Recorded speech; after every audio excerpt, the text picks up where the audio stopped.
تو سیدنا غوث الثقلین قطب ربانی محبوب حقانی قندیل نورانی میرا شاہ شیخ سیدنا سید عبد القادر جیلانی رضی اللہ المولا تبارک و تعالی عنہ کو اللہ رب العزت جل جلالہ نے یہ مقام اور مرتبہ کیسے عطا فرمایا؟ قرآن اللہ کی کتاب ضرور ہے، لیکن لاکھوں لوگ کروڑوں لوگ اس زمین پر اس طریقے کے بس رہے ہیں جو قرآن سنتے تو ہیں سمجھتے نہیں، اور سمجھتے نہیں تو عمل نہیں کرتے، اور بہت سارے ایسے ملیں گے جو سمجھتے تو ہیں لیکن عمل نہیں کرتے، اور بہت سارے ایسے ملیں گے جو چند آیتوں پر عمل کرتے ہیں اور پورے قرآن مقدس کو چھوڑتے دکھائی دیتے ہیں۔ لیکن جب کوئی قرآن مقدس پر مکمل طور پر عمل کے لیے کمر کس لیتا ہے اور اللہ کی کتاب کو قابل عمل مان کر اس پر عمل کا سلسلہ شروع کر دیتا ہے، اور اللہ کا حکم ملتے ہی وہ اللہ کی کتاب کے سامنے سرنڈر ہو جاتا ہے، تو پروردگار اسے وہ مقام عطا کرتا ہے کہ وہ مردوں کو ٹھوکر مارے تو اللہ عز و جل اس کی ٹھوکر سے مردوں کو زندہ کر دیا کرتا ہے۔ آج ہم یہ کہتے ہیں کہ ہماری دعائیں باب اجابت سے نہیں ٹکراتی، آج ہم یہ کہتے ہیں کہ بارگاہ صمدیت میں گڑ گڑا کر کے ہم عاجزی کے ساتھ عرض کرتے ہیں، لیکن ہماری دعائیں قبول ہوتی نہیں دکھائی دیتی۔ لیکن میرے پیارے آقا صلی اللہ تعالی علیہ وسلم کے پیارے دیوانوں، غوث اعظم رضی اللہ المولا تبارک و تعالی عنہ اللہ کے وہ مقبول بندے تھے کہ جب آپ کے لبھائے مبارک کو جنبش ہوتی، پروردگار جل جلالہ آپ کی دعاؤں کو قبول بھی کر لیتا، اور زبان سے نکلے ہوئے ہر کلمات کو پروردگار جل جلالہ شرف قبولیت سے نوازتا۔ آئیے میں آپ کو سمجھاتا ہوا چلوں، میرے پیارے آقا صلی اللہ تعالی علیہ وسلم کے پیارے دیوانوں، قرآن اللہ کی کتاب ہے، لیکن پروردگار نے اس کتاب کے حوالے سے فرمایا ھدی للناس ھدی للمتقین، اور پھر اس کتاب کی شان یہ بیان فرمائی اتبعوا ما انزل الیکم من ربکم، جو کچھ تمہارے رب کی طرف سے نازل ہوا، نازل کیا گیا، اس کی پیروی کرو۔ پتہ چلا قرآن عمل کی کتاب ہے۔ اب عمل کے حوالے سے میں بہت زیادہ چیزوں کی طرف آپ کی توجہ کو مبذول نہیں کراؤں گا، آئیے میں آپ کو بتاؤں۔ میرے پیارے آقا صلی اللہ تعالی علیہ وسلم کے پیارے دیوانوں، اس وقت آپ کو مجھ سے پہلے دعا یاد کرائی گئی، آپ نے دعا یاد کی، اس کے لیے کوئی مشکل مسئلہ نہیں ہے۔ آپ سے کہا جائے نماز پڑھو، نماز پڑھنے میں آپ کو کوئی دقت نہیں ہوگی۔ آپ سے کہا جائے قرآن کی تلاوت کرو، قرآن کی تلاوت کرنے میں آپ کو دشواری نہیں ہوگی۔ آپ سے کہا جائے گا کہ روزہ رکھو تو روزہ رکھنے میں آپ کو دقت نہیں ہوگی۔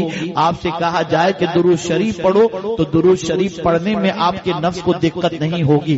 لیکن جب آپ سے یہ کہا جائے کہ اللہ کے نام پر سخاوت کرو، اپنا مال لٹاؤ، تو آپ اپنا سر کھجلاتے نظر آئیں گے کہ میں نے اگر اللہ کے نام پہ 50,000 روپے دے دیے، 25,000 روپے دے دیے، 10,000 روپے دے دیے، 500 کی نوٹ میری جیب سے نکل گئی، تو اس نوٹ کے نکل جانے سے میری دولت کم ہو جائے گی۔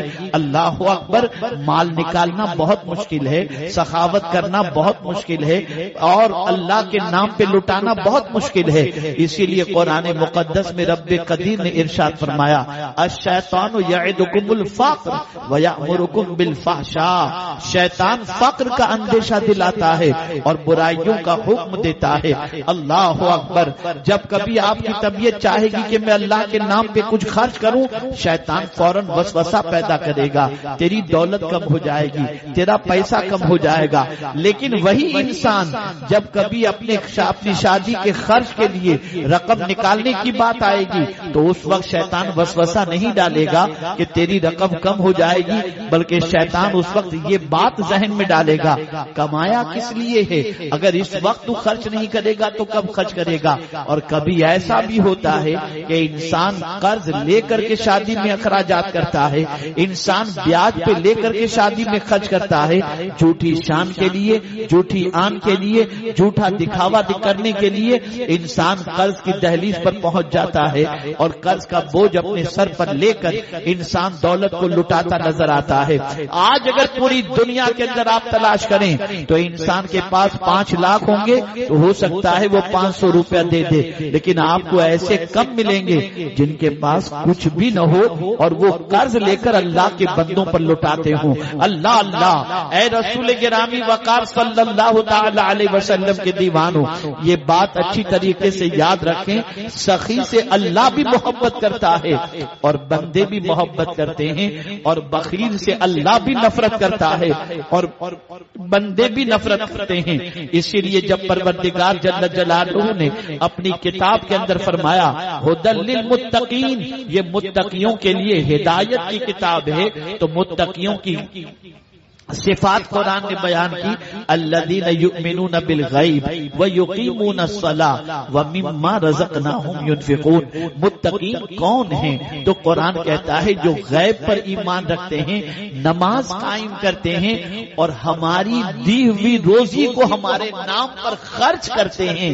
میرے پیارے آقا صلی اللہ علیہ وسلم کے پیارے دیوانوں، ہم اخبار پڑھ کر ڈر جاتے ہیں، سوشل میڈیا پر خبر پڑھ کر ڈر جاتے ہیں، ٹی وی پر کچھ خبر دیکھ کر کے ڈر جاتے ہیں، کچھ قسم کی باتیں سن کر کے ڈر جاتے ہیں، لیکن اللہ کے ولیوں کی شان یہ ہے کہ وہ کچھ بھی دیکھ کر نہیں ڈرتے، کچھ بھی سن کر کے نہیں ڈرتے، بے خوف و خطر زندگی گزارتے ہیں، بے خوف و خطر زندگی کے لمحات ان کے گزرتے نظر آتے ہیں۔ وجہ کیا ہے؟ سبب کیا ہے؟ کیا اللہ والوں کے پاس فوج زیادہ تھی؟ کیا اللہ والوں کے پاس مال و زر کی فراوانی؟ کیا اللہ والوں کے دل میں ڈر نہ ہونے کی وجہ یہ تھی کہ ان کے پاس اسلحے زیادہ تھے؟ تو نہیں، قرآن کہتا ہے اللہ اکبر، اللہ کن کے دل سے ڈر اور خوف کو نکالتا ہے؟ تو قرآن کہتا ہے الذین ينفقون اموالهم باللیل والنہار سرا وعلانیہ فلهم اجرهم عند ربهم ولا خوف علیہم ولا هم يحزنون۔ اللہ اکبر، قرآن کہتا ہے وہ لوگ جو دنوں رات دکھا کر چھپا کر اللہ کے نام پر خرچ کرتے ہیں، اللہ عز و جل کی بارگاہ سے انہیں اجر بھی ملے گا، اور پروردگار نہ ان کے دل میں کوئی خوف رکھے گا، نہ پروردگار ان کو غمگین فرمائے گا۔ اللہ والوں کی زندگی دیکھو، سیدنا غوث پاک کی زندگی دیکھو، رسول گرامی وقار صلی اللہ علیہ وسلم کی زندگی دیکھو، تو آپ محسوس کریں گے جہاں وہاں سجدوں کی کثرت نظر آتی ہے، وہاں روزوں کی کثرت نظر آتی ہے، وہیں پر اللہ کے نام پر لٹانے کا جذبہ بھی ان کی زندگی میں نمایاں طور پر نظر آتا ہے۔ یاد رکھیں، جن چیزوں سے ہمارا دل ہمیں پریشان کر دیتا ہے، مال کی محبت ہمارے دل کو جکڑ کے رکھتی ہے، مال کی عظمت ہمارے دل کو باندھ کر کے رکھتی ہے، اور ہم اپنے مال سے اتنی محبت کرتے ہیں کہ بھٹکتا ہوا اور بھوکا غریب جب ہم دیکھتے ہیں تو اپنے مال کے حوالے سے سوچتے ہیں اگر اس 10 فقیروں کو ہم نے کھانا کھلا دیا تو ہمارے 500 روپے کم ہو جائیں گے۔ لیکن اللہ والوں کا حال یہ ہوتا ہے کہ جب مال آتا ہے تو غریبوں کو دیکھ کر ان پر لٹانے کے اندر وہ فخر محسوس کرتے ہیں اور اللہ کی خوشی اس کے اندر حاصل کرتے نظر آتے ہیں۔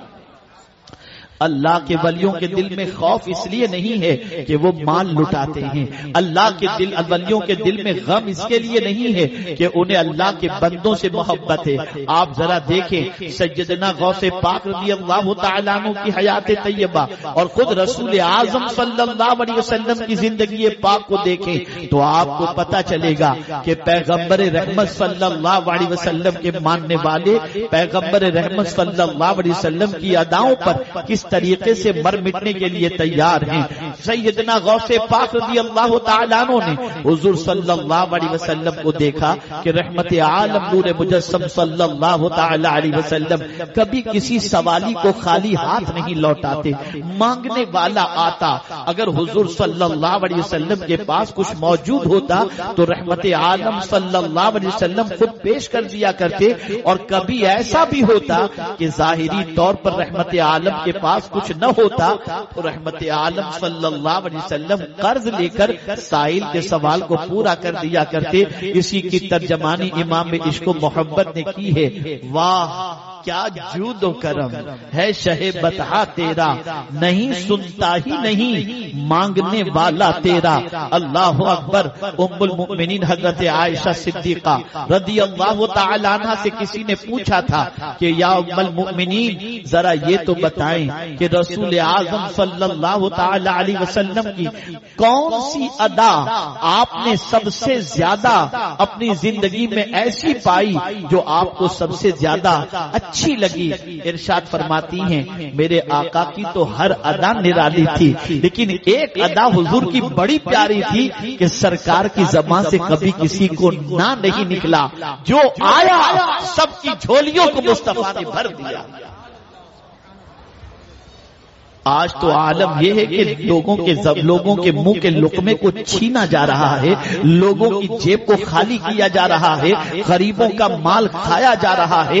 آج ہر جگہ پر چلے جائیں، سگنل سے لے کر ڈپارٹمنٹ تک، اور عام دنوں میں عام انسانوں کی زندگی کے اندر دیکھیں کہیں بھی چلے جائیں تو غریبوں کو لوٹا جا رہا ہے، غریبوں کو چوسا جا رہا ہے، غریبوں کے حال کو خراب کیا جا رہا ہے. کھلانے والے کم ملیں گے، لوٹنے والے زیادہ ملیں گے. اور اللہ والوں کا حال یہ ہوتا ہے وہ لوٹنے والے نہیں ہوتے، وہ لٹانے والے ہوا کرتے ہیں. اسی لیے غوث پاک رضی اللہ تعالیٰ عنہ سے کسی نے پوچھا تھا یا غوث الثقلین آپ کو کیا چیز پسند ہے؟ تو ارشاد فرماتے ہیں میری تمنا یہ ہے اور میری پسند یہ ہے کہ مولا مجھے اتنی دولت عطا کرے کہ جس کو رکھنے کی جگہ نہ ہو اور میں اس دولت کو غریبوں پر خرچ کر دوں. یہ میری تمنا ہے. آپ اندازہ تو لگائیں یہ اللہ والوں کی شان تھی، یہ اللہ والوں کی پوزیشن ہے. میرے پیارے آقا صلی اللہ تعالی علیہ وسلم کے پیارے دیوانوں، یہ بات اچھی طرح ذہن میں محفوظ کر لو. کبھی حرام کا لیا ہوا پیسہ، کبھی لوٹا ہوا پیسہ، کبھی رشوت کا پیسہ انسان کی زندگی میں سکون نہیں لاتا، انسان کی زندگی میں اطمینان نہیں لاتا. آپ کو میں بتاؤں شاید آپ پریشان ہو جائیں کہ مولانا بڑی عجیب بات آپ کر رہے ہو. یاد رکھو آج کے دور میں جتنا غریب پریشان نہیں ہے اس سے زیادہ مالدار پریشان ہے. آپ سوچتے ہوں گے مالدار پریشان کیوں ہے؟ تو میں آپ کو بتاتا ہوں اے رسول اعظم صلی اللہ تعالی علیہ وسلم کے دیوانوں، حاشیے خیال میں آپ کی یہ بات آ جائے، آپ کے علاقے کے اندر کوئی مرسیڈیز کار لے کر کے آ جائے، ٹپ ٹاپ آ جائے، اور آپ دیکھیں کہ کوئی مرسیڈیز کار لے کر کے آیا ہے تو آپ فوراً سوچیں گے یار اپنے پاس تو بائک بھی نہیں ہے، اس کے پاس کتنی چمکیلی گاڑی ہے، کتنا مالدار ہوگا، کتنے مزے کی زندگی گزر رہی ہوگی. لیکن خدا کی قسم میں پورے چیلنج کے ساتھ کہتا ہوں آپ اس کی رات کی نیندوں کے حوالے سے جائزہ لیں گے تو آپ کو پتا چلے گا وہ چین سے سو نہیں پاتا ہے، اسے نیند کی ٹیبلٹ لینی پڑتی ہے. لیکن ایک غریب کو آپ دیکھیں گے جو پارٹی والا ہے، ہاتھ گاڑی چلانے والا ہے، اسے آپ دیکھیں گے پارٹی رکھا، سرگردن رکھا، آنکھ لگ جاتی ہے، مزے کی نیند، گاڑیوں کی آواز اسے بیدار نہیں کر رہی، فٹ پاتھ پہ سو جاتا ہے، اسے نیند آ جاتی ہے. میں حیران ہوں یا اللہ ماجرا کیا ہے کہ غریب آرام سے سو لیتا ہے لیکن مالدار کو نیند کی گولی لینے کے بعد بھی نیند نہیں آتی. وجہ کیا ہے؟ تو جواب ملے گا جو مزدوروں کا خون چوس رہا ہو، جو اپنے ملازمین کا حق مار رہا ہو، جو ملازمین سے ضرورت سے زیادہ ڈیوٹی لے رہا ہو، جو ملازمین کو وقت پر تنخواہ نہ دے رہا ہو، اس کے دل کو دولت کے باوجود قرار نہیں مل سکتا. لیکن جو خون پسینے کی کمائی سے اپنی زندگی گزار رہا ہو اسے مولا سکون کی نیند عطا کرتا ہے. نیند نرم گدوں سے نہیں آتی، ایئر کنڈیشن سے نہیں آتی، نیند اللہ کی عطا سے آتی ہے. اور اللہ جس کے دل کو سکون سے مالا مال کر دے اسے سکون کی نیند آتی دکھائی دیتی ہے. تو یاد رکھیں میرے پیارے آقا صلی اللہ علیہ وسلم کے پیارے دیوانوں، مجھے تو مالداروں پر بڑا ترس آتا ہے جب میرے پاس آتے ہیں، مجھ سے گفتگو کرتے ہیں، مجھ سے کہتے ہیں نیند کا بڑا پرابلم ہے حضرت، اتنا ٹینشن ہے۔ جتنی بڑی بیماریاں آپ دیکھیں گے اللہ ماشاءاللہ ساری بڑی بیماریاں مالداروں کے یہاں آپ کو نظر آئیں گی۔ غریب بیچارہ فلٹر پانی نہیں پیتا، نل کا پانی پیتا ہے، اس کا بچہ تندرست نظر آئے گا، لیکن مالدار کے بچے کو نہ جانے کون کون سی تکلیف ہے۔ آپ یہ نہ سوچیں کہ میں مالداروں کی مذمت کر رہا ہوں، بتانا یہ مقصد ہے کہ اے رسول اعظم صلی اللہ علیہ وسلم کے دیوانوں، یہ بات اچھی طرح سے ذہن کے اندر رکھیں کہ اللہ رب العزت جل جلالہ نے صحیح طریقے کی زندگی گزارنے والوں کو سکون کی دولت عطا فرمائی ہے، چاہے وہ بندہ روز کا 50 روپیہ کما کر اپنی زندگی صحیح طریقے سے گزارنے کی کوشش کرے اور حلال ہی کی طرف توجہ دے، اللہ عز و جل اسے سکون کی دولت عطا کر دیتا ہے۔ لیکن حرام کی دولت ہو چین نہیں ملے گا، لوٹ مار کا پیسہ ہو سکون نہیں ملے گا۔ لوٹ کے پیسوں سے اچھے کپڑے تو پہن سکتے ہو، لوٹ کے پیسوں سے انسان کے سامنے روب و دبدبا تو پیش کر سکتے ہو، لوٹ کے پیسوں سے اچھی کار کا استعمال اور عیش تو کر سکتے ہو، لیکن دل کو سکون نہیں دے سکتے۔ دل کو سکون تو اگر آپ کے پاس حلال کی کمائی ہے اور آپ چٹنی روٹی کھا کر زندگی گزار رہے ہیں تو اللہ تعالیٰ آپ کے قلب کو سکون کی دولت عطا فرما دے گا۔ آئیے میں سمجھاتا ہوا چلوں، اللہ والوں کا حال یہ ہے کہ وہ اللہ کی عطا کردہ دولت کو اللہ کے نام پہ خرچ کرتے ہیں۔ آج معاشرے کی سچویشن یہ ہے، غریبوں کو حقارت کی نظر سے دیکھا جاتا ہے، غریبوں کو کمزور نگاہوں سے دیکھا جاتا ہے۔ ایک سرمایہ دار کے یہاں شادی ہو تو پہلے دیکھتا ہے کہ اس غریب کو میں دعوت دوں یا نہ دوں، اس لیے کہ اگر پھٹے ہوئے کپڑے پہن کر کے یا بوسیدہ کپڑے پہن کر کے آ گیا تو میری شادی کی تقریب کے اندر میرا انسلٹ ہو جائے گا۔ انسان اپنے اسٹیٹس کے مطابق دعوت دیتا ہے اور غریبوں کو چھوڑ دیتا ہے، غریبوں کو نظر انداز کرتا ہے، غریبوں کا خیال نہیں کرتا۔ لیکن اے غریب وہ اپنی قسمت پر ناز کرو کہ مدینے کے تاجدار صلی اللہ علیہ وسلم فرماتے ہیں میں نے جب جنت میں جھانک کر کے دیکھا تو سب سے زیادہ مجھے غریب ہی جنت میں نظر آئے۔ اللہ اکبر۔ اور جب حضور کا یہ ارشاد میں نے سنا اور میں نے پڑھا تو میری عقل دنگ رہ گئی۔ آج بھی مسجد میں زیادہ غریب ہی نظر آتے ہیں، مالدار نظر نہیں آتے، اور روئے زمین کی جنت مسجد ہے اور مسجد میں زیادہ تر غریب ہی نظر آتے ہیں۔ مالدار کے پاس تو اتنا پیسہ ہو چکا ہے کہ سر جھکانے کے لیے اس کو شرم آتی ہے، میں کیوں مانگوں اللہ سے، میرے پاس کوئی کمی ہو تو سمجھوں۔ اللہ اکبر۔ اے رسول گرامی وقار صلی اللہ علیہ وسلم کے دیوانوں، عرض یہ کر رہا تھا اللہ والوں کی شان یہ ہوتی ہے وہ اللہ کے نام پہ لٹاتے ہیں۔ سیدنا غوث پاک رضی اللہ تعالی عنہ کی حیات طیبہ کا ایک واقعہ میں آپ کے سامنے پیش کروں تاکہ آپ ان کی عظمتوں کو اپنے سینے میں بٹھائیں۔ آج ہم لوگ ہیں جب ہمیں کوئی بلاتا ہے تو ہم پہلے سوچتے ہیں کہاں بٹھائیں گے، کیسا انتظام ہوگا، کیسا گھر ہوگا، کیا کھلایا جائے گا، کیا پلایا جائے گا، کیسا رکھا جائے گا۔ اگر تھوڑی سی بھی ہماری خاطر تواضع کے اندر 19-20 والا معاملہ ہو جائے تو ہم کہہ دیتے ہیں بھیا آئندہ ہمیں دعوت نہ دینا، تمہارے گھر میں ایئر کنڈیشن نہیں، تمہارے گھر کے اندر اچھا بیڈ نہیں ہے، تم نے اچھا کھانا نہیں کھلایا۔ یہ ہماری سوچ ہے، لیکن جب غوث الثقلین کی زندگی دیکھتا ہوں تو میری عقل دنگ رہ جاتی ہے۔ اللہ اکبر۔ سیدنا غوث پاک رضی اللہ تعالی عنہ ایک علاقے کے لیے تشریف لے گئے، دورے پر گئے آپ، اور جانے کے بعد آپ نے اپنے ساتھیوں سے فرمایا جو اس گاؤں کے اندر سب سے غریب انسان ہو اس گھر کے اندر میں اپنا قیام کروں گا۔ اللہ اکبر۔ غریب کے گھر غوث پاک قیام کرنے والے ہیں۔ اللہ اللہ۔ ایک غریب کا گھر نظر آیا، اس غریب کو جا کر کے کہا گیا کہ بھئی غوث پاک رضی اللہ تعالی عنہ تمہارے گھر قیام کرنا چاہتے ہیں۔ وہ کہنے لگا اللہ اکبر، سلطان الاولیاء اور میرے گھر، اللہ اللہ یہ میری قسمت کی معراج ہوگی اگر وہ میرے یہاں رکیں، لیکن اتنی عظیم ذات کی خاطر خاطر تواضع میں کیسے کر سکوں گا؟ تو انہوں نے جواب دیا کہ تمہیں خاطر تواضع کی فکر نہیں کرنی، غوث پاک رضی اللہ تعالیٰ عنہ نے تمہارے گھر کو پسند کر لیا ہے، وہ آئیں گے اور تمہیں کوئی تکلیف نہیں رہے گی اور تمہارے یہاں قیام فرمائیں گے۔ سیدنا غوث پاک رضی اللہ تعالیٰ عنہ اس غریب کے گھر آپ پہنچے، اس کے یہاں آپ نے قیام کیا، جو کچھ بیچارے کے پاس موجود تھا اس نے پیش کیا۔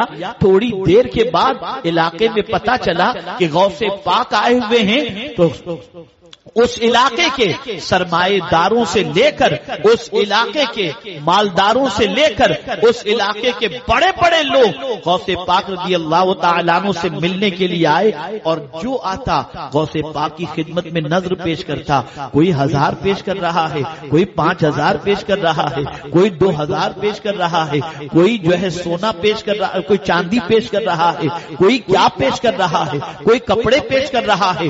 انبار لگ گیا تحفوں کا۔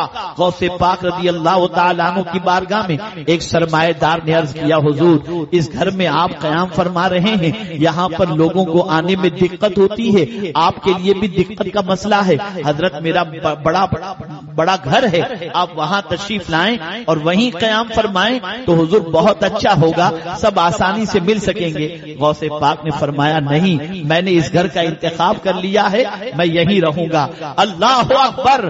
میرے پیارے آقا صلی اللہ تعالی علیہ وسلم کے پیارے دیوانوں، کچھ دنوں کے قیام کے بعد غوث پاک رضی اللہ تعالی عنہ جب وہاں سے جانے کا ارادہ کرتے ہیں، اٹھے تو اتنی دولت، اتنا کپڑا، اتنا سامان جمع ہو چکا تھا، غریب سوچ میں پڑ گیا کہ غوث پاک کے صدقے میں ہمارے یہاں اللہ عز و جل نے غوث پاک کے قدم رکھ دیے، تو یہ غوث پاک کا ہمارے لیے بہت بڑا کرم ہے، یہ سب ساری چیزیں غوث پاک لے کر کے جائیں گے، یہ خیال تھا۔ لیکن غوث پاک رضی اللہ تعالیٰ عنہ جب وہاں سے نکلنے لگتے ہیں تو ارشاد فرماتے ہیں، یہ جتنا بھی پیسہ ہے، یہ جتنا بھی کپڑا ہے، یہ جتنا بھی سامان ہے، اے میرے میزبان، یہ سب کچھ میری طرف سے میں تجھے تحفے میں پیش کر رہا ہوں، تو اسے قبول کر لے۔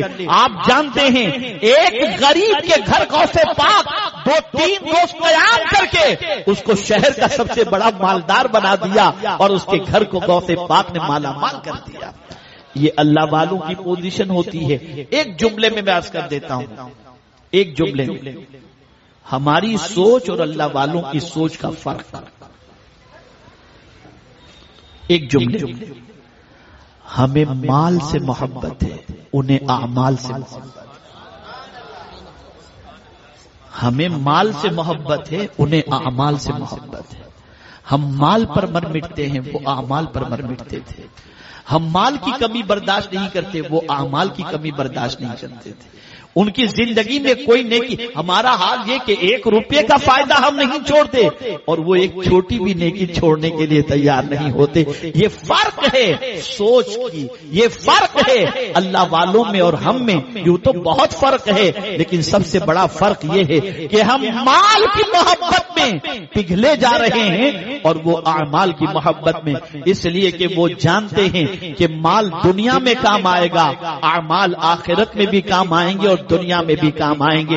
اے رسول گرامی وقار صلی اللہ تعالی علیہ وسلم کے دیوانوں، تو یاد رکھیں اللہ والوں کے نقش قدم پر چلو۔ غوث پاک کو پروردگار نے کتنا اونچا مقام عطا فرمایا۔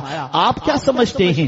کیا وہ اگر بغداد کی سرزمین سے چاہیں کہ ہندوستان کی سرزمین پر چیتا کیمپ کے علاقے کے اندر یہ غریبوں کی بستی میں ہونے والا اجتماع جو میرے نام سے منسوب ہے، میں اس اجتماع کا مشاہدہ کروں تو کیا غوث پاک نہیں دیکھ سکتے؟ خدا کی قسم اللہ نے آج بھی میرے غوث کی نظر میں یہ طاقت رکھی ہے کہ بغداد سے چاہیں تو چیتا کیمپ کے اس اجتماع کو اپنی نگاہوں سے دیکھ سکتے ہیں۔